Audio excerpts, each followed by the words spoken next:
Smart Bourse vous est présenté par Tikeo Capital.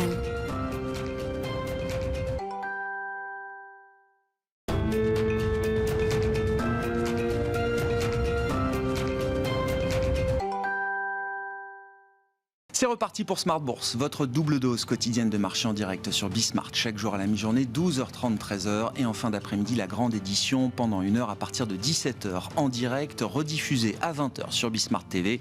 Émission que vous retrouvez chaque jour en replay sur bismart.fr et en podcast sur l'ensemble de vos plateformes. Au sommaire de cette édition ce soir, le grand désordre monétaire qui sera évidemment un des grands marqueurs de cette année 2022. Le krach obligataire généralisé pour les obligations des États développés, notamment avec le désordre monétaire qui s'ensuit, qu'on a pu constater encore de manière spectaculaire sur le sterling au cours des dernières heures et des derniers jours. Que dire de cette situation? Jusqu'où nous mène ce grand désordre monétaire? Quelles sont les réactions peut-être à attendre de la part des banques centrales? On a vu il y a quelques jours une première intervention des autorités japonaises sur le marché des devises pour la première fois depuis 1998. Est-ce que ce genre d'intervention est amené à se reproduire dans le contexte actuel? Question qu'on posera à nos invités de Planète Marché dans un instant, alors que sur le marché obligataire, la correction s'intensifie encore un peu plus aujourd'hui, avec notamment un 10 ans américain, la référence mondiale qui se rapproche désormais des 4%. On est monté à 3,95 et plus sur le rendement du 10 ans américain aujourd'hui, avec toujours des signes de résilience quand même, de force dans l'économie américaine. Cette force qui doit craquer au bout d'un moment pour permettre à la Réserve fédérale américaine d'être confiante dans l'idée que l'inflation reviendra un jour à 2%. Voilà pour le panorama de marché aujourd'hui. Beaucoup de volatilité sur les devises et les taux, un peu moins sur les marchés actions, des marchés actions qui tentent de se stabiliser après les fortes baisses des derniers jours. Vous aurez le résumé complet dans un instant avec Alix Nguyen. Et puis dans le dernier quart d'heure, focus sur la thématique des matières premières. On a beaucoup parlé de la hausse des matières premières. On parlera quand même un peu de la baisse des matières premières, parce que oui, les matières premières baissent et parfois de manière spectaculaire depuis plusieurs semaines, voire plusieurs mois maintenant. C'est Benjamin Louvet, gérant matières premières chez OFI-AM, qui sera avec nous au plateau à partir de 17h45.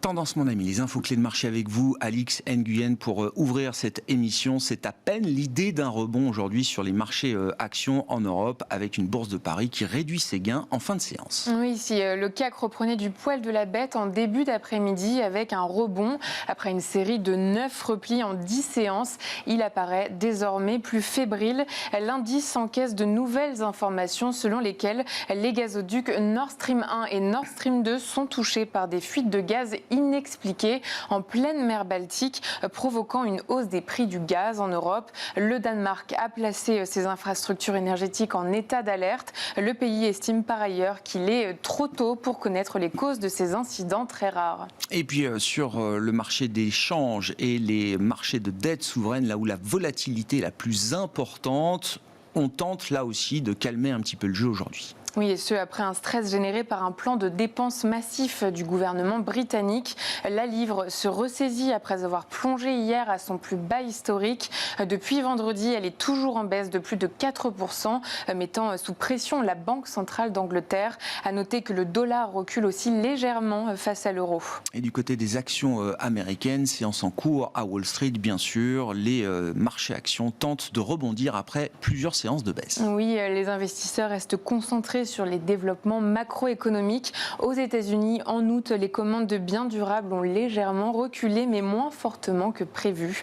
Sur le marché obligataire, le rendement des emprunts d'État américains à 10 ans, qui s'est encore approché du seuil symbolique des 4% pour la première fois depuis plus de 12 ans, descend désormais.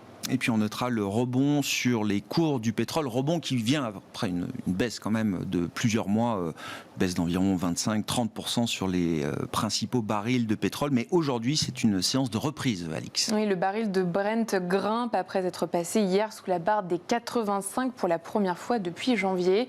Total Energy en bénéficie largement avec là aussi une nette hausse. Demain, la journée sera chargée en statistiques européens comme américains. On surveillera aussi les semestriels d'Orpea. Tendance, mon ami, les infos clés de marché 2 fois par jour à 12h30 et 17h avec Alix Nguyen dans Smart Bourse sur Bismart.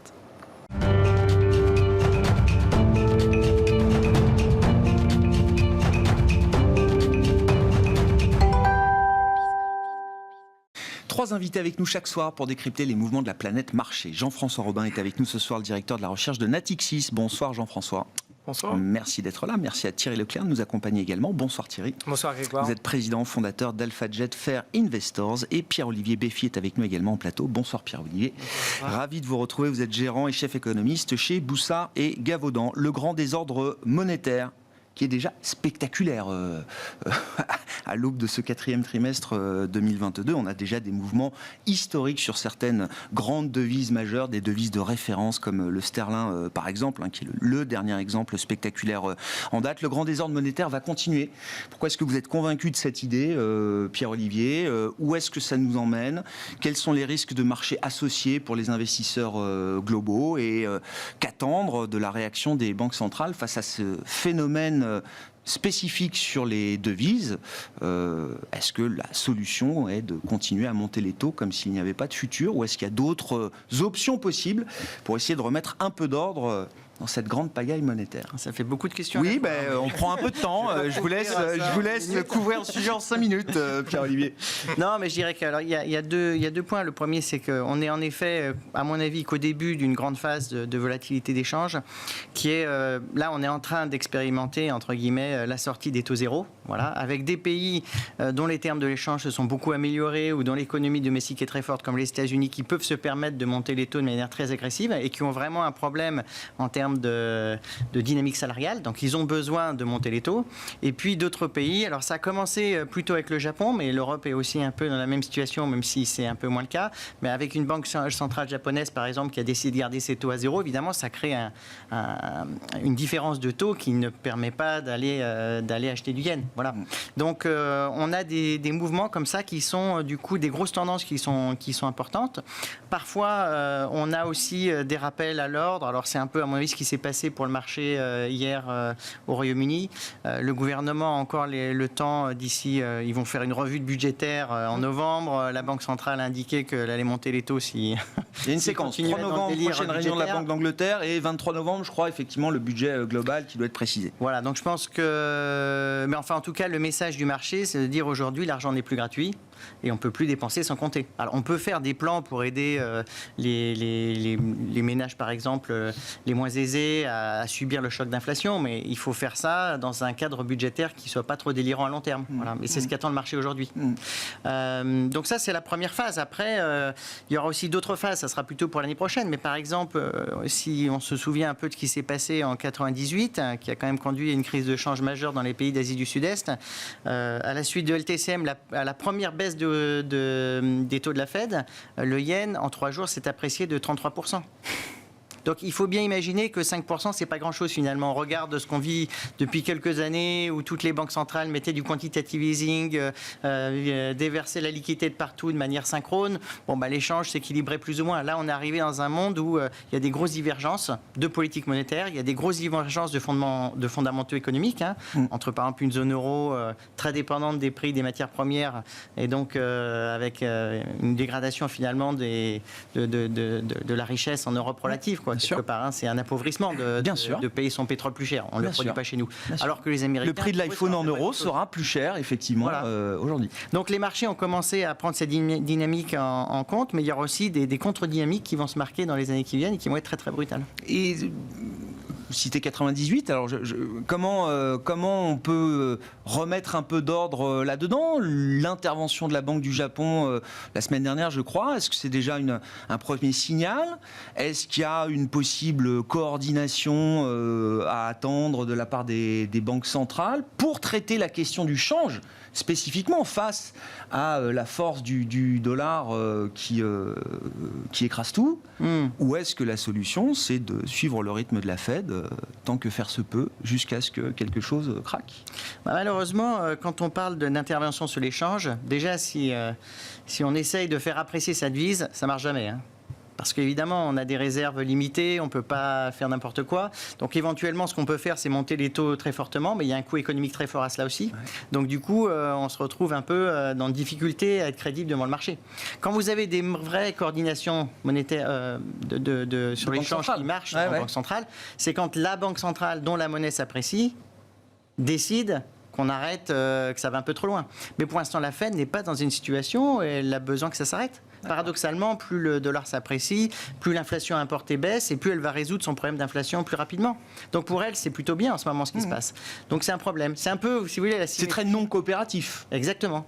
Ouais, c'est comme les Allemands, la Bundesbank aurait pu aider la France en 92, ils ne l'ont pas fait, c'était fini, il n'y a pas moyen. Donc malheureusement, pour toutes les devises qui dévissent, c'est compliqué d'aller dans l'autre sens. On le voit aussi avec un autre pays qui, à mon avis, risque de subir aussi des mouvements monétaires très importants. Pourtant, ils ont beaucoup de contrôle de capitaux, c'est la Chine.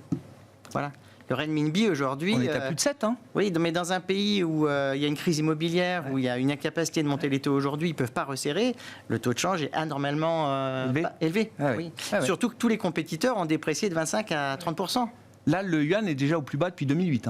Contre le dollar. Contre le dollar. À plus de 7 yuan contre le dollar, il a perdu déjà 4-5% depuis le début du mois, en 3 semaines. Mais contre le yen, contre le won coréen, contre tous les compétiteurs chinois, il n'est pas compétitif. Il est beaucoup trop cher. Ouais. Donc c'est un pays qui est en train d'avoir un resserrement des conditions financières terribles à cause de la crise de crédit domestique, un resserrement des conditions de financement parce que les autorités locales, 80% de leur budget, c'est des ventes de terrain, elles ne peuvent plus en vendre, donc elles n'ont plus de budget. Et en plus, vous avez un taux de change qui est surévalué. Et donc la Chine va lâcher sur l'yuan. C'est évident. C'est évident, ils n'ont pas le choix. Et d'ailleurs, on voit que leur dépréciation se fait graduellement pour pas créer la panique en quelque sorte. Et puis, ils mettent beaucoup de contrôle des capitaux. On trouve par exemple des choses un peu bizarres en ce moment où les banques chinoises se mettent à vendre de l'or parce qu'elles peuvent pas se mettre long dollar. Donc, c'est une manière de se remettre long dollar. Donc, on voit qu'il y a des tentatives un peu de contourner ces contrôles de capitaux. Mais dans le temps, ça peut être, s'ils continuent à trop retenir la monnaie, ça peut être compliqué pour eux l'année prochaine. Bon, Jean-François, grand désordre monétaire. Je comprends que sans pivot de la Fed, il n'y a pas de salut. Oui, voilà. Non, mais on en revient toujours au pivot. C'est le faiseur de roi. En ce moment, effectivement, la Fed, comme ce qui vient d'être dit, c'est qu'on est obligé un peu de suivre la Fed dans ce mouvement de resserrement. Après, il y a quand même des effets de second tour, de dérivés secondes pour faire le malin, quoi. C'est-à-dire que là, ce qui est en train de se passer avec des taux US à 4%, des taux immobiliers hypothécaires américains qui dépassent les 6%, il y a quand même des effets très forts sur le ralentissement. Donc peut-être que la Fed, finalement, il y a un peu un côté autoréalisateur qui est que le marché est en train de resserrer les conditions financières sans que la Fed ait forcément besoin de faire tout ça, quoi. Moi, je me demande à quel point ce qui est intégré dans les marchés pour ça, est-ce que ça va durer de façon très, très durable, cette histoire de crise. Ouais, je ne sais pas si on ne va pas rapidement voir, moi, de l'inflation rebaisser typiquement aux États-Unis. Et à ce moment-là, les anticipations comme quoi la Fed doit monter à 4,75 ou à 5%, on va peut-être revenir à un truc à 4. Et 4, c'est plus que 100 points de base, quoi, même pas. Donc ça peut venir assez vite. Pourquoi il y a des effets de second tour? Regardez typiquement donc, le taux obligataire américain, le 30 ans, quand il est passé à 6%, les demandes de prêts immobiliers aux États-Unis, c'est moins 63%. Donc le marché immobilier américain, il va s'écrouler. Il y a des stocks qui sont en train de monter. Il y a énormément de construction de mise en chantier qui arrivent juste sur le marché au moment où il n'y a pas un ménage américain qui peut s'endetter et ou se permettre de les acheter. Donc il y a un effet ciseau dramatique sur le marché immobilier américain. Ça a aussi un resserrement des conditions financières. Donc il y a pas mal d'indicateurs. Nous, on est assez négatifs sur les États-Unis. Encore une fois, on a beau dire que les États-Unis, c'est la seule place où il faut être en termes d'actifs, de machin. Nous, cette année, on pense que l'économie américaine fera beaucoup moins de croissance que la zone euro, quoi. Et l'année prochaine aussi. Ce sera à peu près pareil dans ces mêmes zones. On sera proche de zéro, quoi. Mais on ne sera pas beaucoup mieux aux États-Unis que cette année, que l'année prochaine, que la zone euro. Donc tout ça pour dire que l'idée que l'inflation va continuer à monter très fortement, vous allez en parler tout à l'heure avec les prix de l'énergie, mais il n'y a quasiment rien qui n'est pas en baisse de 40%. Les prix du blé, 40%, les prix du cuivre, moins 40%, les prix du pétrole, moins 30%. Il y a les prix des semi-conducteurs qui s'écroulent, les prix des containers, ça s'écroule. Il y a tout ce qui avait fait la hausse des prix, les prix des voitures d'occasion aux États-Unis, ça s'écroule. Tout ce qu'a fait l'inflation, beaucoup de ce qu'a fait l'inflation aux États-Unis est en train de baisser.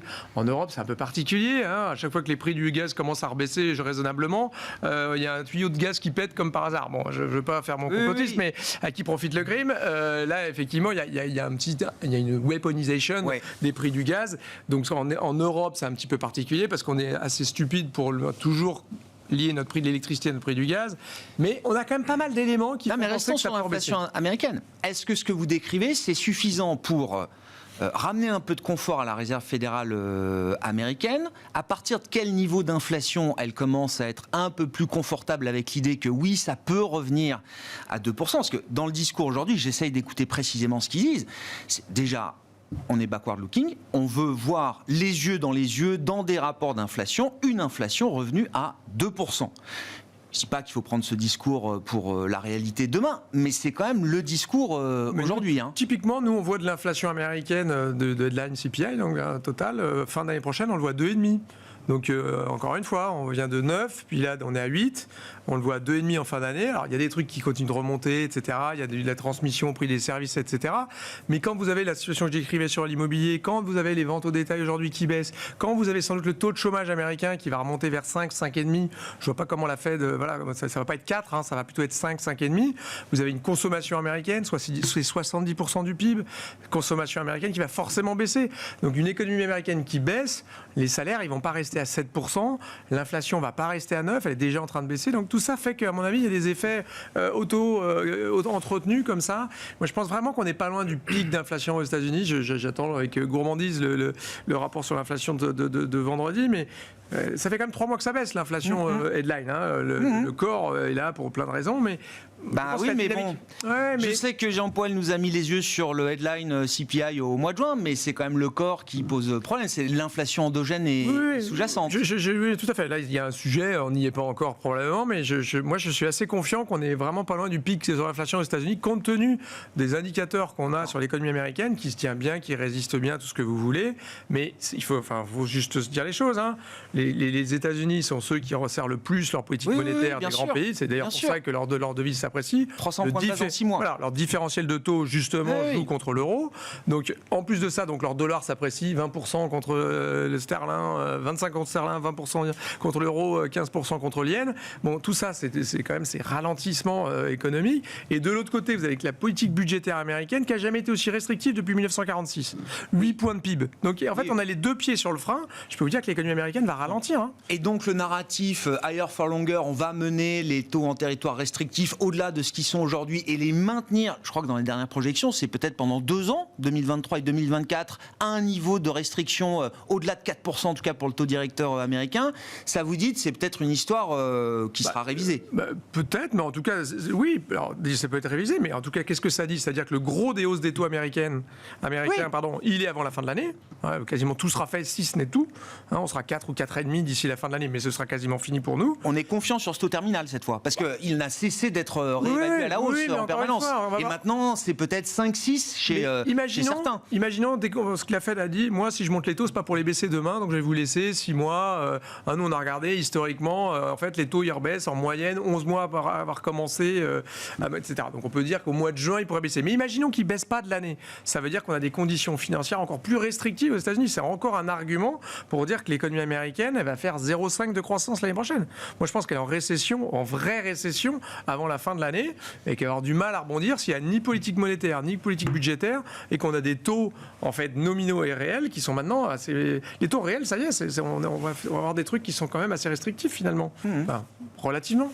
Ouais. Donc je pense que ça, les pieds, les deux pieds sont sur le frein quand même aux États-Unis. Nous, le problème, le désordre monétaire, ma lecture du désordre monétaire, si je puis me permettre 2 secondes, c'est qu'en fait, ce qu'on ne comprend pas, c'est que quelque part, vous avez une banque centrale qui lutte contre l'inflation et des politiques budgétaires qui mettent de l'eau, du bois dans le feu. Donc il y a un moment, something has to give. Donc aujourd'hui, on dépense plein d'argent alors que les taux montent.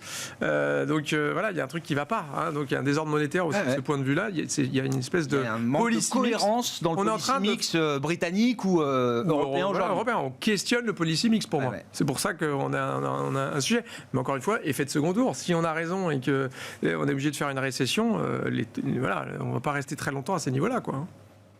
C'est la question. Est-ce que c'est sticky au point qu'une récession ne serait pas suffisante pour ramener les choses dans le tube de dentifrice, quoi? Non, mais il faut voir. Il faut effectivement voir. C'est comme toute l'histoire, c'est les salaires. On va voir, est-ce que les salaires vont continuer à monter? On est à 7% aux États-Unis. Si le chômage monte à 5,5%, est-ce que ça va monter? Est-ce qu'en Allemagne, où on a du chômage partiel qui commence à être annoncé partout, une boîte sur 5 en Allemagne nous dit qu'elle va peut-être se faire du chômage partiel, je ne vois pas comment on va négocier. La job security est importante dans les négociations. 8% de hausse salaire, je ne sais pas si ça va être le bon moment alors qu'on vous dit tiens, on est au chômage partiel. Le message de Philippe Lane est limpide de ce point de vue-là, dans l'entretien qu'il accorde au journal autrichien Der Standard. Entreprises, ne montez pas trop leurs prix, salariés, ne demandez pas trop de hausse de salaire. Sinon, ce sera douloureux. Mais c'est aussi, Oui. il y a aussi un sujet dont on parle jamais. On dit que l'euro c'est très inflationniste, etc. Mais en fait, c'est aussi un énorme gain de compétitivité qui compense ça un petit peu. Aujourd'hui, vous êtes une boîte allemande qui est exportée sur les marchés internationaux ou une boîte du CAC 40. Ouais. Vous êtes Airbus, vous êtes Dassault, vous êtes agroalimentaire, vous êtes luxe. C'est-à-dire tout ce qu'on la Chine exporte. à zéro de croissance. Mais nous, c'est pas mauvais. Finalement, Ouais. en termes de compétitivité prix, on regagne ce qu'on a perdu avec les prix de l'énergie. Bon, bah tiens, est-ce qu'on va le retrouver un peu dans les résultats d'entreprise? Là, ces questions de devises, comment vous regardez ça, Thierry? Qu'est-ce qui vous intéresse? Les questions de devises, pour le moment, je veux dire, le marché, les entreprises prennent ça en spot, cherchent pas trop à spéculer. Il y a toujours des couvertures qui sont mises en place, mais c'est du bon business. Et surtout, le but, c'est de pas se mettre en risque, justement, en prenant des couvertures qui pourraient être défavorables par rapport à notre environnement concurrentiel à un moment. Donc, je veux dire, mon message, c'est que les entreprises, elles subissent plus l'environnement des taux et du change, et cherchent pas trop à être agressives là-dessus. Et après, évidemment, on a un appel d'air quand même très important avec la dévaluation de l'euro. Ouais. On gagne en compétitivité. Donc ça, il y a certaines... C'est vrai toujours, il y a même des dans un entreprises, contexte où la exactement. mondialisation est moins fluide quand même. Oui, toujours. Évidemment. Si vos produits sont 20% moins chers... pendant des années, c'était le rêve de faire baisser l'euro pour une question de compétitivité. Je suis bien d'accord. Après, moi j'avais un petit terme à rajouter par rapport à ce qui a été dit. Donc effectivement, la Fed a frappé très très fort ces derniers mois. Ça, on l'a dit. Donc il y a cette troisième hausse de 75 points de base en quelques mois. Ça n'a jamais été fait sur les 50 dernières années. Donc ça tape fort. Donc forcément, en première ligne, là, je parle pour moi, les actions, ça forcément, il n'y a pas de... C'est pas possible. Le premier adage boursier, c'est don't fight the Fed. Donc là, quand ça tape aussi fort, il y a des répercussions très fortes. Après, moi, je souscrirais plutôt quand même sur ce qui vient d'être dit, c'est-à-dire que autant en début d'année, ils étaient... je pense qu'ils étaient vraiment en retard, la Fed notamment, et ils avaient loupé quand même quelque chose, je pense, en deuxième partie d'année 2021. Autant là, ils ont frappé très fort. Donc, à un moment, le taux, ces hausses de taux qu'on a eues là, qu'on vient d'avoir, c'est comme si vous êtes sur un ring, droite, gauche. Bon, vous êtes sonné, mais la série, elle va quand même se terminer, quoi. Donc là, le but, c'est de rester debout, c'est de passer effectivement. Donc, je pense que le marché, finalement, on est en bear market, puisque donc tous les marchés au niveau mondial, donc je parle pour les actions, bien sûr, sont en baisse obligataire aussi, de 20%. Oui. D'ailleurs, c'est même peut-être pire sur l'obligataire que sur des actions. Ça m'a un petit peu fait sourire. C'est pas que c'est drôle, mais pour une fois que on commence pas par nous. Je veux dire, les actions, vous avez fait votre introduction. La volatilité sur les devises et sur les taux. C'est vrai que on regarde les actions comme un marché calme de ce point de vue. Pour plein de gérants, c'est qu'est-ce qui se passe. Bon, alors nous, entre guillemets, c'est business as usual d'avoir de la volatilité, des baisses assez fortes, assez brutales. C'est un environnement pas facile. Donc c'est clair que c'est pas une année facile pour personne. Ça, on est d'accord là-dessus. Mais bref. Donc les actions, on est en bear market. Le bear market moyen, c'est 22% depuis l'après-guerre mondiale, après la Deuxième Guerre mondiale. Aujourd'hui, on est à moins 23%. Donc on a quand même fait une grosse partie du chemin. Ça ne veut pas dire, je ne viens pas dans cette émission aujourd'hui vous dire faut acheter le marché les yeux fermés. D'ailleurs, les investisseurs, le message qu'ils vous envoient, c'est que tous les traders, etc., à l'échelle mondiale, ils vous disent moi je vais jouer au golf parce qu'un marché comme ça, bear market, il y a des risques à prendre. Je vais prendre des coups. Donc ils attendent une stabilisation qu'on n'a pas encore vue là à la minute où on parle. Mais d'un autre côté, quand on se place à l'échelle de quelques mois, quelques trimestres, on a quand même une forte baisse. Donc je pense que c'est un bon moment pour commencer à reconsidérer la classe d'actifs actions et se préparer à revenir donc en bonne et due forme dessus et pas être les derniers, puisque c'est ça quand même l'idée, c'est de pas non plus acheter au plus haut et vendre au plus bas. On reviendra sur les raisons d'y croire pour les actions et peut-être pour les actions européennes notamment. Bon, sur ces considérations, Pierre-Olivier. J'ai cassé l'ambiance, moi. Après, donc, oui, j'ai l'impression. l'impression que vous êtes un peu moins optimiste que vos deux camarades du jour. Non, mais après, alors, moi, je suis assez d'accord avec beaucoup d'éléments d'analyse sur la Fed, si on commence sur ce sujet-là. Moi, je pense que le problème, c'est essentiellement un problème de timing. C'est-à-dire qu'on voit bien, en fait, on a une séquence déjà cette année qui a été assez limpide. Finalement, la première partie de l'année, la Fed était complètement en retard. Ils se sont mis à monter les taux, en tout cas à annoncer, parce qu'ils ont vraiment commencé à monter les taux à partir de la fin juin. du printemps. Voilà. Ouais, ok. Donc, mais et puis ils se sont dit, bon, bah là, il faut qu'on y aille, parce que le marché nous explique qu'on est complètement à la rue.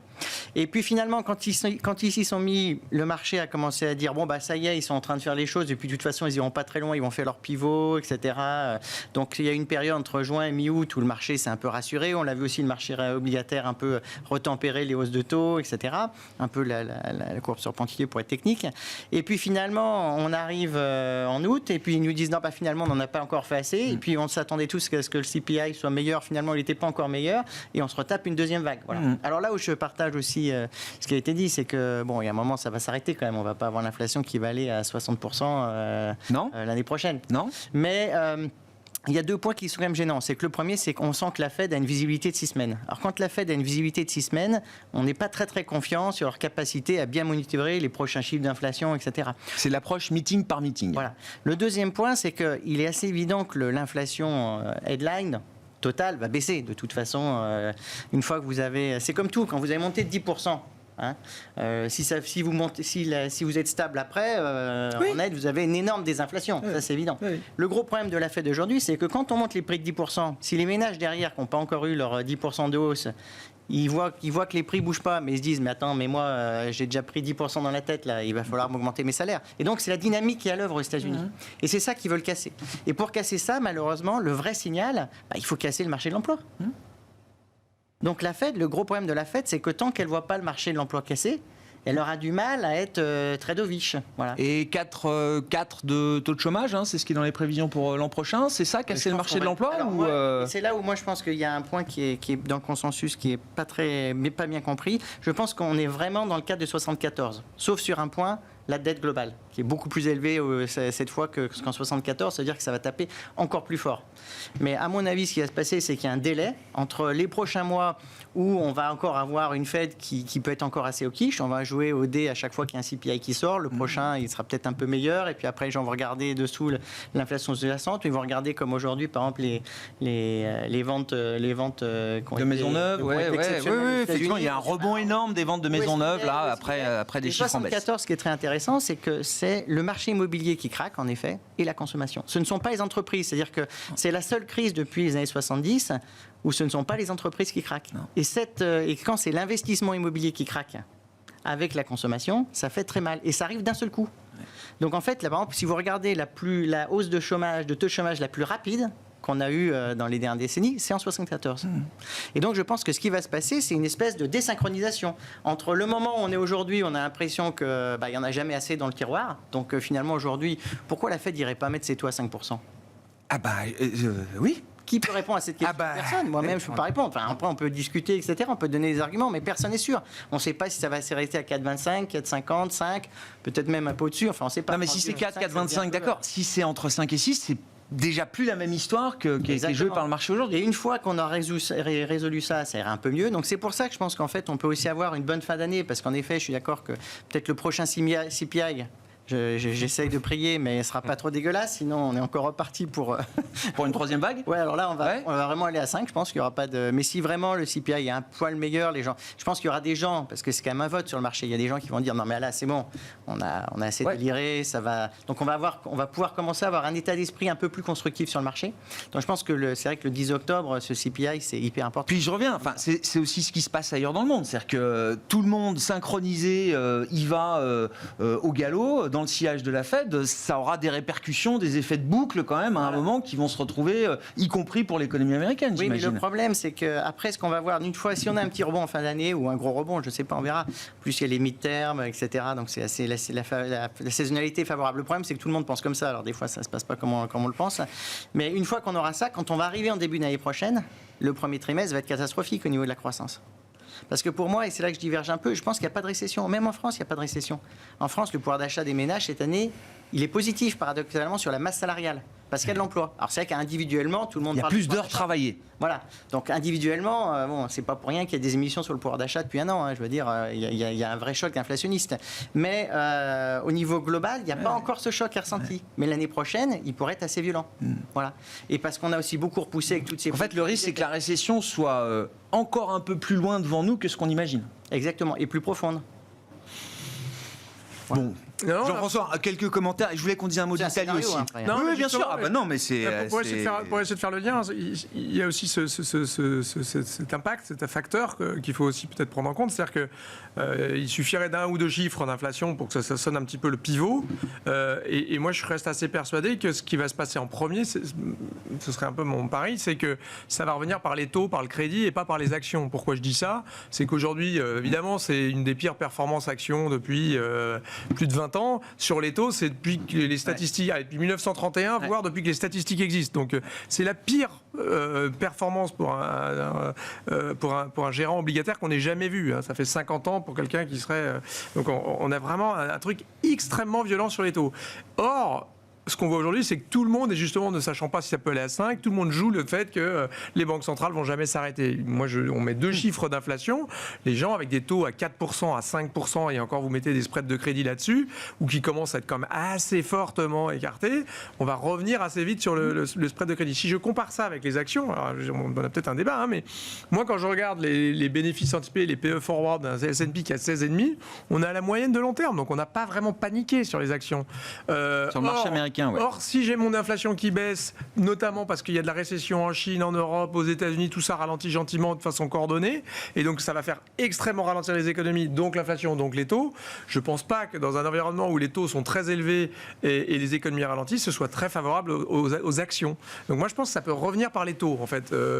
Les taux pourraient être de nouveau le leader, mais plutôt à la baisse. Thierry, les actions, c'est votre domaine. Les raisons d'y croire. Non, avec la saison de publication qui arrive là, Non, il y a un moment critique quand même sur les earnings.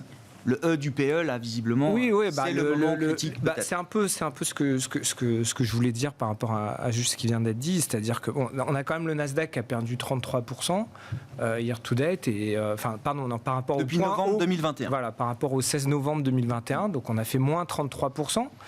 Donc je veux dire, c'est Et ça a quand même bien dégonflé. On a des Netflix à moins 63, Meta à moins 60. Donc ça a quand même bien corrigé. Mais qui viennent de PE complètement stratosphériques, qui se normalisent pas complètement. Non, mais là, je parle de performance. Je veux dire, juste quand vous perdez 60%, votre cours, c'est forcément, vous êtes moins cher que... Sans parler du les bénéfices de Netflix n'ont pas baissé de 60%. Voilà, c'est tout ce que je voulais dire. C'est qu'il y a eu une forte baisse quand même des valeurs qui avaient tiré le marché pendant 10 ans. Et c'est un cycle habituel. Hein, les leaders, boum, c'est ceux qui baissent en premier. Donc ça a démarré fin novembre. C'était un signe avant-coureur. Ouais. Après coup, c'est toujours facile. Le luxe à Paris, au mois d'août, il y a eu un gros choc sur les valeurs de luxe. Kering perdait 20% en une séance, je me souviens, à la rentrée du mois d'août. Voilà. Tout à fait. Voilà, exactement. Et donc, puis le Nasdaq ensuite. Donc là, il y a eu cette correction quand même sur les actions. Hein, donc faut pas ça existe. Il y a eu le bear market quand même très violent sur les actions. Donc moi, c'est ce qui et donc comme on est en bear market depuis quand même quelques temps, on sait que c'est à peu près quelques mois avant, entre 5 et 6 mois avant le début de la récession. Donc, je veux dire, je ne sais pas s'il y aura une récession technique, une vraie récession selon les normes américaines, etc. Donc, on ne va pas jouer sur les définitions, mais on voit quand même que ça ralentit, que la macro ralentit très fortement. Le marché a pricé ça. Donc, je veux dire, on est quand même dans un cycle assez traditionnel. Et la bonne nouvelle, c'est qu'on va atteindre le bottom sur les actions. Je ne veux pas dire... Non, mais en tout cas, on est moins loin. On est plus proche du creux que du... D'accord, avant les 20%. C'est au 1er janvier avec le CAC à 7005. Oui. C'est mon propos. Non, mais j'enfonce des portes ouvertes. Non, mais si c'est important de le remettre en perspective, bien sûr. Il y a quand même eu des choses qui sont passées ces derniers mois. On ne peut pas arriver à découvrir la situation comme ça et en faisant fi de ce qui s'est passé. Sans spéculer sur les earnings, voilà, moi je tire le paysage. Il y a un momentum de baisse qui doit à un moment quand même s'épuiser. Exactement. Et ensuite, donc pour répondre à la question de la saison de résultats qui va s'ouvrir, jusqu'ici, ça pas... Enfin, si, en juillet... le marché a pris, entre le 16 juin et le 16 août, on a pris 17%. Il y avait en partie quand même aussi le flux de bonnes nouvelles qui venaient des marchés. On pensait, comme toujours, on ne savait pas trop à quoi s'attendre, surtout le discours des boîtes, finalement, qui était assez positif. Donc ça a quand même mis du baume au cœur aux investisseurs actions et ça a permis aux actions de rebondir. Mais le point principal de cette année, c'est le fameux pivot. Et donc, quand le marché a compris qu'il n'y avait pas le pivot encore, donc c'est-à-dire que en tout cas, les banques centrales, notamment la Fed, qui commence à dire peut-être on a été un peu haut, on est encore loin, mais simplement une inflexion dans le discours qu'on n'a pas eu, qui a disparu mi-août, complètement évaporé, donc les marchés ont replongé. Donc là, pour cette saison des résultats, avec les chiffres du CPI qui va y avoir aussi le 10 octobre, entre-temps, pour le moment, on ne voit pas de grands signaux négatifs apparaître. En tout cas, on a vu le profit warning costaud de FedEx. Je pense que c'est ce qui s'est passé en termes de micro, de plus révélateur. Mais quand on creuse un peu, c'est quand même très lié à FedEx. Ah, c'est FedEx spécifique. Ouais, c'est intéressant FedEx spécifique. Ouais, d'ailleurs, les deux concurrents principaux, donc UPS et j'ai plus l'autre Deutsche Post, mais je ne me souviens plus du nom, du réseau, mais ça appartient à Deutsche Post, donc en Europe. Ils ont fait des journées investisseurs début septembre et qui étaient bonnes. Pour dire on n'est pas FedEx. Oui, voilà. Donc, je veux dire, c'est intéressant. En une dizaine de jours, il y a deux des concurrents qui ont dit ça va. Et donc là, on peut quand même, en regardant de plus près, dire que c'est spécifique à FedEx. C'est un peu quand même tapé sur le marché parce que c'est un indicateur très global macro du marché. Donc forcément, ça a une implication. Mais quand on a... Donc, je reviens à ma saison des résultats. Aujourd'hui, il n'y a pas de signaux inquiétants plus que ça. Je pense que les boîtes vont commencer quand même à infléchir leur discours. Mais on peut être encore surpris par la résilience, la solidité des résultats. Si les résultats ils sont là. L'énergie, on en avait parlé pendant l'été, ça va quand même rester très fort. Pour le moment, le luxe, ça reste bon. En tout cas, il n'y a pas d'indication avancée qui nous permettent de dire que ça va corriger sur cette saison des résultats-là. Mais on le verra avant. Ça ne sera pas le 27 septembre pour la saison des résultats. Bien sûr. On se dira ça ne va pas être bon. On le saura bien avant et les titres en question auront corrigé bien fortement avant. Et donc vous dites, parce que le marché reste globalement, il reste quand même globalement très short d'actions européennes. Ah oui. Ah oui, ça sort. Donc il n'y a pas les flux, il n'y a pas le momentum, il n'y a pas l'intérêt des investisseurs. On verra ce que donnent les résultats. Ouais. Il manque encore ces dimensions-là. Oui, c'est un marché baissier, donc les allocataires, ils sortent. Pour y voir un facteur de rebond fort le jour où ça se retourne. Voilà, mais là, c'est pas le moment. Donc là-dessus, on va pas dire que après, Pierre-Olivier en a parlé. En termes de positionnement, là, c'est vrai on est sur beaucoup d'indicateurs qu'on suit, survendus. Là, la minute où on parle donc il y a un rebond technique qui se produit là dans les semaines qui suivent, ça serait assez logique parce qu'on est vraiment sur plusieurs niveaux de oversold, c'est-à-dire vraiment survendu, ça clairement. Donc il va y avoir, on peut tabler de manière assez probabilistique sur un rebond des marchés, mais ça ne veut pas dire qu'on aura fini la séquence. Je pense qu'il y aura certainement une dernière séquence de baisse, la capitulation, le bottom, qui sera quelques mois avant vraiment le dur de la récession, je ne sais pas, quelque part en 2023. Et puis les marchés, par contre, là, on aura le temps de se revoir d'ici là. Oui, bien sûr, avec plaisir. Mais ça va rebondir. Après, c'est un nouveau cycle, c'est une nouvelle histoire. Ça va rebondir fortement, et c'est la partie, mon message, c'est que pour nous, investisseurs sur les actions, c'est le moment vraiment le plus intéressant, le plus passionnant. Bien sûr. On a les nouvelles tendances qui se mettent en place. Souvent, c'est pas dans 80% des cas, c'est pas les mêmes que du cycle précédent. Donc là, il faut être aux aguets, il faut prendre les bons chevaux, investir sur les bons chevaux. Et là, c'est la perte des 3, 4, 5 prochaines années qui se joue à ce moment-là. Exactement. Et là, il faudra rester dessus de manière très, très fidèle, être très patient parce qu'on peut avoir des performances incroyables sur des titres qui vont apparaître, des sociétés, des titres qui vont apparaître à ce moment-là. Est-ce qu'on chasse les actifs qui ont capitulé aujourd'hui sur les marchés ?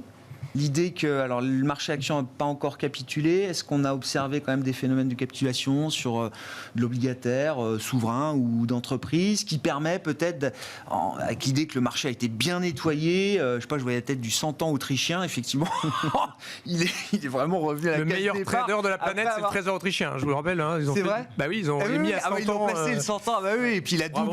doublé en valeur, enfin bon, c'était spectaculaire, mais vraiment c'est assez spectaculaire. Je vous dis que là il y a quelque chose qui s'est quand même bien dégonflé de ce point de vue-là. Est-ce que ça nettoie le terrain et que ça permet de revenir quand même, ou en tout cas de réfléchir déjà à des stratégies pour réinvestir un peu d'actifs risqués? Moi, je suis aussi un peu de cet avis qu'il y a une dernière jambe qui arrivera. D'accord. Alors, moi, je la vois bien en début d'année prochaine, où on pricera la récession. Pour moi, le E me gêne encore beaucoup dans le marché. Et on le voit d'ailleurs. D'ailleurs, on a dit que presque les obligations avaient plus souffert que les actions. Donc, il y a quelque chose qui est un peu gênant. Et d'ailleurs, pour moi, la vraie capitulation, c'est là qu'on n'a pas complètement capitulé, c'est que, oui, il y a des segments de marché où les gens sont très déprimés, mais enfin, sur les valeurs de croissance, même si il y a eu des corrections assez importantes, il y a beaucoup de gens qui adorent encore avoir de croissance, qui s'assoient dessus, qui se disent, mais non, un jour, ça va remonter, et puis je ne comprends pas, ça a bien marché pendant 10 ans, je ne vois pas pourquoi ça ne marcherait pas encore. Donc, la vraie capitulation psychologique, je pense qu'elle n'est pas encore dans le marché. Voilà, même si tactiquement, comme ça a été dit, Les rebonds de bear market qu'on fait l'été, le mois de juillet, bien sûr. 10% en même pas, je crois, je sais pas combien de temps ça s'est fait, mais ça a été très rapide la baisse qu'on a eu récemment.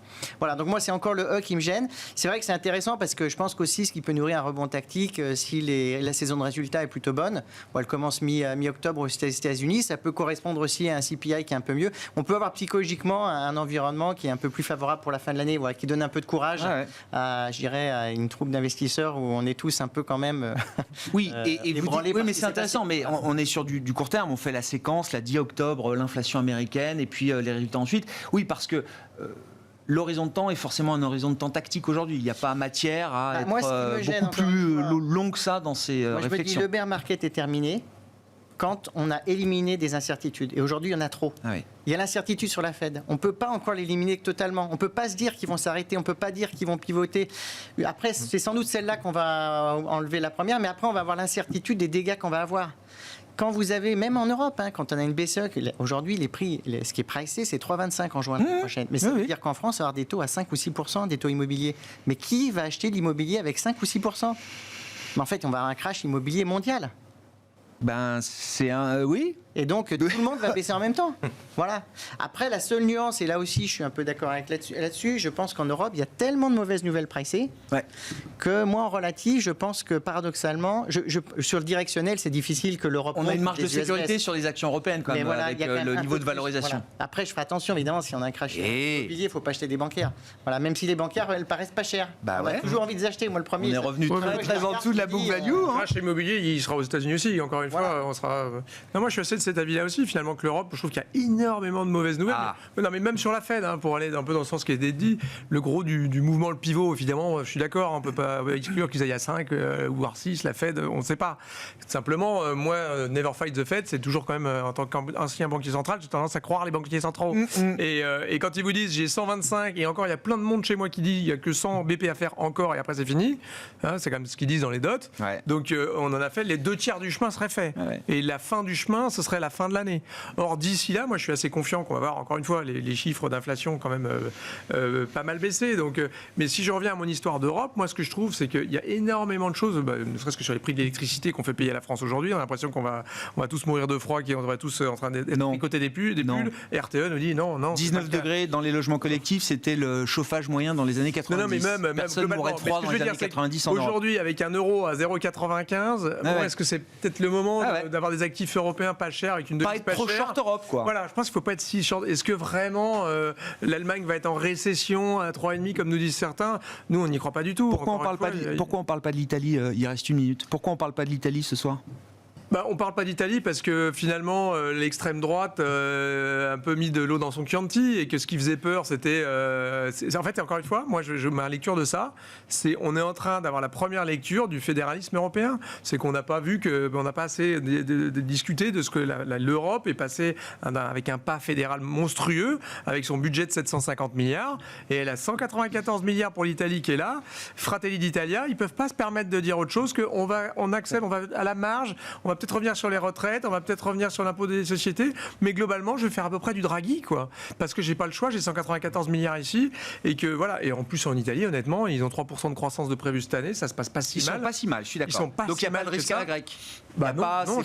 Surtout quand on entend Giorgia Meloni que les plus extrêmes de cette coalition, en fait, c'est eux qui sont un peu écroulés dans les sondages, et que Giorgia Meloni, elle a aussi arrivé au pouvoir en étant beaucoup plus soft qu'on pouvait le dessiner il y a encore quelques mois. Donc non, moi je ne crois pas à l'Italexit du tout. D'accord. Enfin, l'histoire de Giorgia Meloni et les marchés, c'est pas la même histoire que Tsipras et les marchés. Que des taux et de ce que veut faire la BCE. D'accord. Voilà. Dans sa normalisation. On est dans le délire, à mon avis, sur les taux. Mais bon. Mais encore une fois, quand on dit ça maintenant, c'est pas possible. Aujourd'hui, s'il y a quelqu'un. On est déjà dans la surréaction. J'ai envie de jouer la baisse des taux, je lui dis vas-y, parce que moi, je n'y vais pas tout de suite. Non. Voilà. Donc c'est un peu le problème. Mais on a franchi le pas de trop, d'une certaine manière. On s'est embarqué déjà dans une zone rouge en matière de normalisation monétaire. À taux zéro, l'Italie a aucun problème. Ouais. À 6%, ils sont morts. Ouais. Mais n'oubliez pas que l'inflation fait énormément baisser la dette. Donc la dette sur PIB est en train de baisser en ce moment. Donc, mais oui, il y a des problèmes de soutenabilité avec des taux. Enfin, on en remet pas mal du coup. Oui, mais regardez, nous on met. Non, regardez. Mais regardez, la France, on met 270 milliards sur la table et finalement la dette sur PIB baisse. Porsche. Porsche, il price demain et cotation après-demain. C'est ça, exactement. Donc c'est une très grosse IPO sur le marché européen. Courageux de le faire en ce moment, effectivement. Mais ça veut dire que c'est un dossier de hyper bonne qualité. Effectivement, quand on regarde les métriques, c'est très bon. On est quand même 60% des cotés par rapport à Ferrari. Voilà, donc. Mais c'est pas Ferrari. C'est pas Ferrari. Voilà, ils ont. Vous le placez où là dans la gradation? Je sais pas. Non, c'est. Alors en fait, ouais, c'est plus. Non, mais c'est plus proche. C'est plus proche d'un Mercedes, enfin du haut de la gamme d'un Mercedes, d'un BM, ou c'est quand même plus proche d'un Ferrari? Alors, ça, je pense que ça n'a rien à voir avec Ferrari, clairement. D'accord. Sur les métriques, sur la production, on est dans un rapport de 1 à 30 entre la production de Ferrari et de Porsche. Et donc aujourd'hui, il y a quand même beaucoup de modèles chez Porsche, et notamment ce fameux modèle électrique, la Taycan. Et ils attendent plusieurs modèles dans les prochaines années pour que ça représente 45% des ventes en 2025. Donc, par rapport à votre question, où on place Porsche entre Ferrari et Tesla, parce qu'en fait, ils sont pas si loin. Ils sont loin, mais ils sont en phase de rattrapage importante par rapport à Tesla. Donc, c'est ça à peu près les questions. Et il me semble qu'en tout cas, la valorisation, elle fait sens par rapport à l'environnement de marché actuel et par rapport, donc, on a dit à ce que Porsche représente. Ce qu'il faut dire aussi, c'est pourquoi il y a quand même un gros intérêt, c'est que il y a la 911, c'est iconique. Et ça, les investisseurs, ils aiment bien. Voilà. Donc c'est pour ça que je pense que ça va pas si mal se passer. Le marketing a été. Ils ont émis 911 millions de nouvelles actions. Exactement. Et le ticker sur Bloomberg, c'est P911. Voilà. Mais ça marche. Donc, non, ils sont très. On verra jeudi comment ça marche. Mais normalement, ça sur le marché gris, ça a l'air d'être très bien parti. 10 ans, bien sûr. Je pense pas que ça, on aura perdu beaucoup d'argent avec Porsche. Merci beaucoup, messieurs, d'avoir été les invités de Planète Marché ce soir dans Smart Bourse sur Bismart.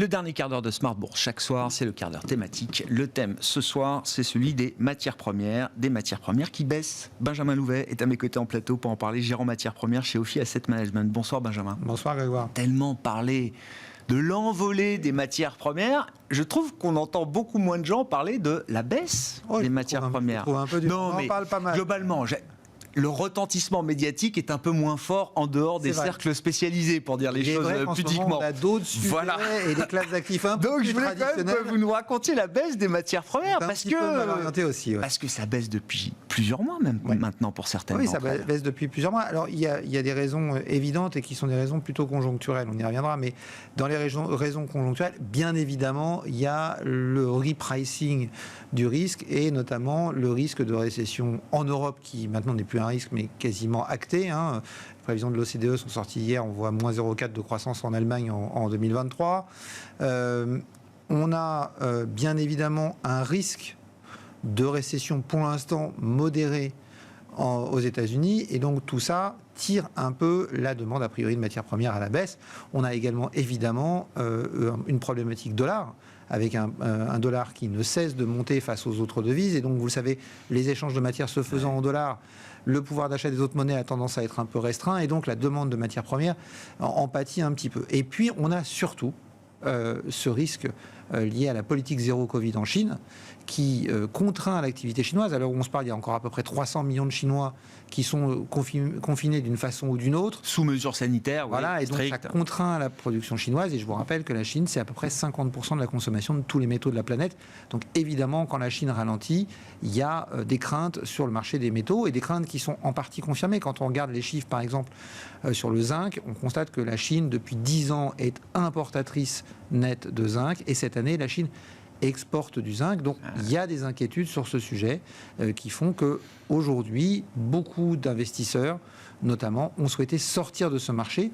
Et l'équilibre à court terme, clairement, il est sur moins de demandes et donc potentiellement des prix un peu moins tendus sur le court terme. On parle de quel type de baisse, là, si on peut quantifier un peu? Alors moi, j'ai regardé le pétrole qui a dû rebaisser, je sais pas, de 20-30% peut-être. Le pétrole est flat depuis le début de l'année. Ouais. Hein. Non mais enfin, je veux dire, moi, il s'est rien passé. on pose la question à 10 personnes, là, même dans l'écosystème marché. Je suis pas sûr que tout le monde ait en tête que le pétrole ne rapporte plus rien depuis le début de l'année en dollars, évidemment. Oui, tout à fait. Alors déjà, ça veut dire une chose. Ça veut dire que le prix du pétrole était déjà élevé en début d'année. Souvenez-vous, on en avait parlé. Il y avait des risques et des bonnes raisons d'avoir un prix du pétrole élevé en début d'année. Le pétrole est à $85, qui reste un prix élevé quand même, malgré tout, sur le Brent. Je pense qu'aujourd'hui, c'est là aussi une revalorisation de la croissance mondiale, avec des craintes de voir la demande mondiale, et pas seulement des craintes. Là aussi, en Chine, on a eu une baisse de la consommation. On a eu également un certain nombre de mesures qui ont été prises par les États-Unis, qui ont libéré une partie de leur stock stratégique pour assouplir un peu le marché. Mais j'ai envie de vous dire que sur l'ensemble des matières premières, c'est un peu l'arbre qui cache la forêt, et il ne faudrait pas, comme ça a pu être le cas par le passé, avoir l'impression de nager dans le pétrole ou avoir l'impression d'être très confortable au niveau des métaux industriels, parce que tout ça cache une autre réalité sur le marché physique. L'OPEP en a parlé sur le pétrole en disant attention, sur le marché physique, on ne voit pas du tout la même chose. Effectivement, à court terme, on pourrait avoir un petit recul de la demande, ce qui pourrait même nous amener à abaisser notre production. Mais sur le moyen terme, les risques sont toujours là. Le manque d'investissement va se faire ressentir. Et en fait, on a une fausse impression de sécurité qui pourrait nous amener, une fois qu'on aura passé le tumulte de cette récession et qu'on commencera à y voir plus clair sur des banques centrales qui seraient revenues sur des niveaux de taux plus normaux, entre guillemets, eh bien, on pourrait très vite se retrouver, si l'activité repart, avec des très fortes tensions à nouveau sur ce marché du pétrole et surtout sur le marché des métaux, qu'on a un peu tendance à oublier. Mais c'est vrai, je le disais, il y a cette fausse impression de sécurité. Quand on regarde les chiffres des stocks de métaux, sur le cuivre par exemple, on est sur des niveaux historiquement très bas, et on attend que cette production continue, enfin ces stocks continuent à reculer. Alors c'est lié au fait qu'on a par exemple au Chili, qui est le plus gros producteur de cuivre, cette année un recul de la production plutôt par rapport à ce qu'on a habituellement pour cette période de l'année. Donc il y a des difficultés au niveau de la production, il y a des grèves, il y a également un gouvernement qui est un peu moins favorable à l'activité minière. Donc tout ça amène une contraction sur la demande, et puis sur l'offre, et côté demande, il y a aussi des éléments qui sont un peu interpellants. Je vais prendre l'exemple de la Chine. C'est vrai qu'on a l'habitude de regarder les métriques sur la Chine, on regarde beaucoup le marché de l'immobilier, et c'est vrai que sur le marché de l'immobilier, la demande de cuivre a reculé. On a à peu près 450 000 tonnes de cuivre de demande en moins depuis le début de l'année.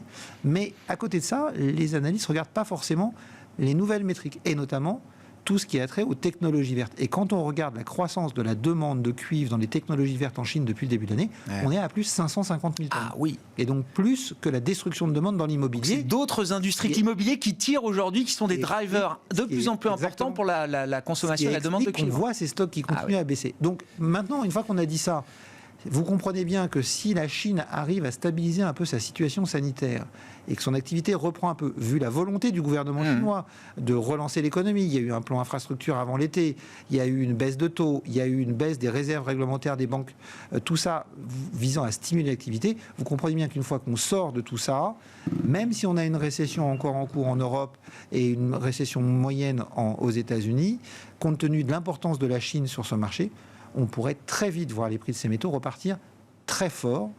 Et surtout, si on considère les problématiques moyen terme, il y a eu là aussi un manque d'investissement. On attend des projets cette année et l'année prochaine encore sur le cuivre, mais les années suivantes, le pipeline de projets est assez vide, alors même qu'on sait que la demande va exploser à cause de l'ensemble de la nouvelle demande liée aux énergies renouvelables, à la forte demande. Le cuivre, je rappelle, c'est le couteau suisse de la transition énergétique. On en a besoin dans les chargeurs de batterie, on en a besoin dans les voitures électriques, dans les éoliennes, dans les panneaux solaires, on en a besoin partout. Emmanuel H. à l'IFPEN estime qu'à horizon 2050, on pourrait avoir consommé 92% des réserves de cuivre actuellement prouvées. Si on veut être sérieux sur la transition énergétique, alors pas d'inquiétude malgré tout, ce sont les réserves prouvées. Les réserves, c'est ce qui est aujourd'hui techniquement et économiquement récupérable. D'accord. Ce qui veut dire que si le prix du cuivre monte, eh bien on se retrouve avec des réserves suffisantes, donc on ne manquera pas de cuivre. Mais à quel prix ? C'est la même question qu'aujourd'hui, par exemple, on peut se poser sur le gaz pour cet hiver pour l'Europe. Je voulais dire un mot de l'or, parce que, alors bon, on n'en parle pas parce que l'or n'est pas du tout l'actif qu'il faut détenir visiblement dans la période actuelle. On a ce phénomène. Si vous le dites. Alors, non, mais c'est ma question. Je vous ai toujours entendu dire que l'or, il fallait regarder les taux réels et que c'est ce qui faisait bouger l'or au-delà de l'aspect physique du marché. Tout le monde retient protection contre l'inflation. C'est les taux réels qu'il faut regarder. Les taux réels remontent et vont peut-être encore remonter. Donc je comprends le mouvement de baisse de l'or comme étant corrélé parfaitement à cette affaire de taux réels. Qu'est-ce qu'on peut dire quand même des niveaux atteints ? On est sous les $1 700 l'once aujourd'hui.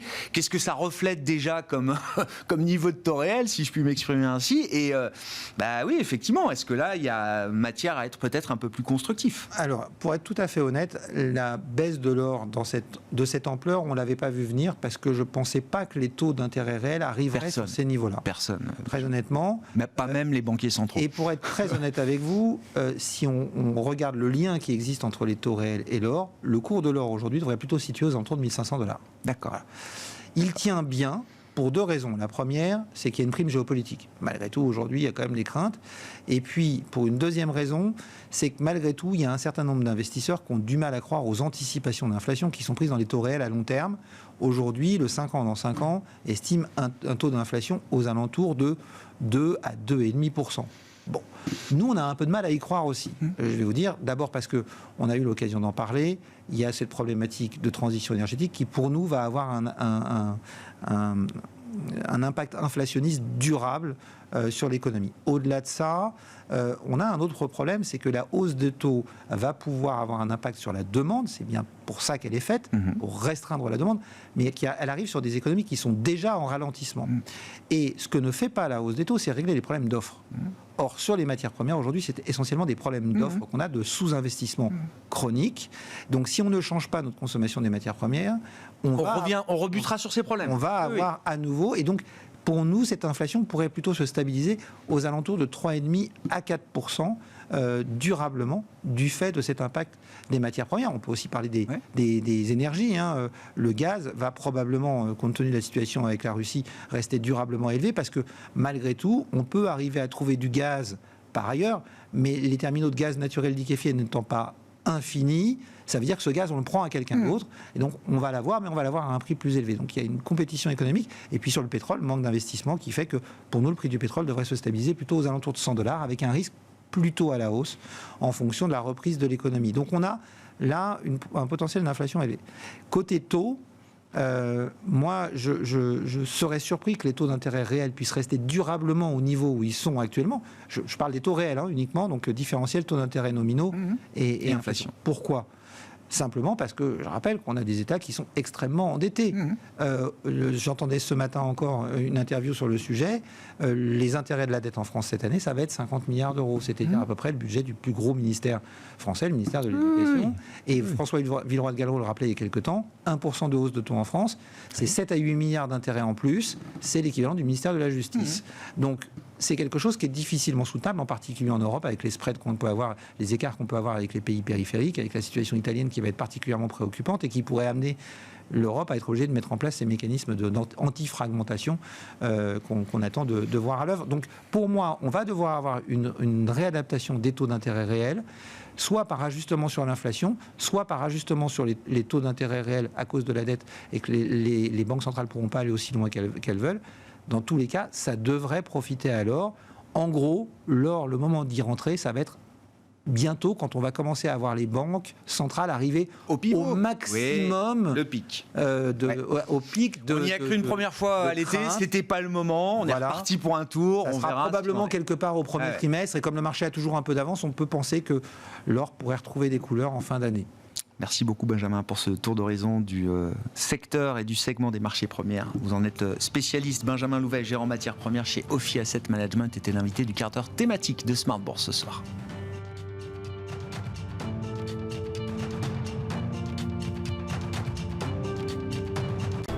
Smart Bourse vous a été présenté par Tikeo Capital.